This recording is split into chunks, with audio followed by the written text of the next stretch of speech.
Pak Hermanto kan generasi 2. Udah bikin dengan family juga ya, bisnis yang teman-teman tahu ya, TBK juga besar sekali, Avian, dan total mungkin market cap semua 4 billion nyampe Pak harusnya? Lebih lah. 4 billion dolar lebih ya? Yang 9 company iya, TBK yang 9 company TBK lebih dari 4 billion dollar. Gimana caranya survive Pak? Lewatin multiple business cycle. Kita kan sempat bahas pas lagi lunch tadi. Menurut saya tuh bisnis emang gak banyak tuh yang tahan puluhan tahun sampai 100 tahun. Ya. Nah Pak Hermanto ini kan udah lasting bisnisnya beberapa ini lama, cukup lama nih, Avian ini udah lama. Gimana caranya survive lewat bisnis cycle itu Pak? Ya, jadi di family business ya, itu yang paling penting.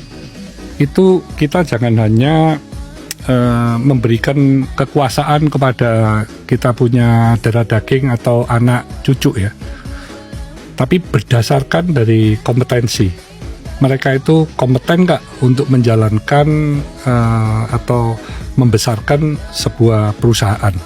Kalau tidak, berarti pilihannya itu harus ke profesional. Jadi para anak cucu itu hanya sebagai pemegang saham saja.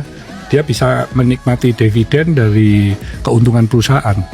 Oke. Jadi yang memanage itu harus benar-benar bisa membuat perusahaan itu bertumbuh.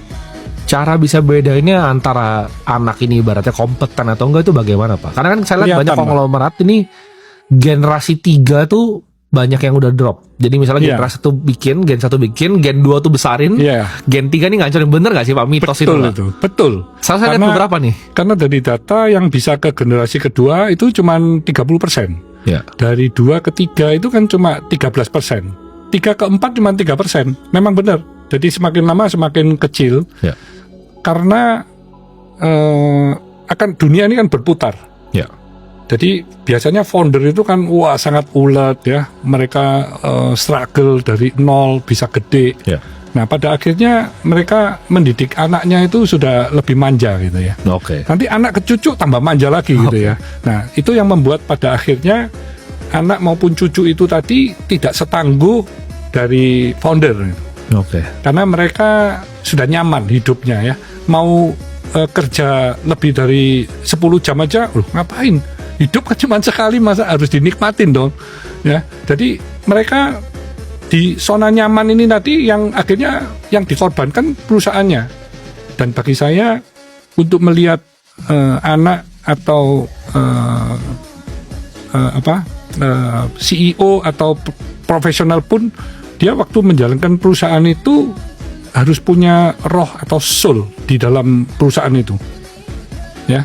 Dan dia harus punya visi juga yang sama, yang terus bisa bertumbuh. Tentu untuk bertumbuh itu berbagai macam strategik yang harus disiapkan ya, termasuk dari faktor-faktor eksternal bagaimana ya. Sehingga kalau perusahaan itu bisa terus bertumbuh ya berarti sudah di tangan yang benar kan. Ya.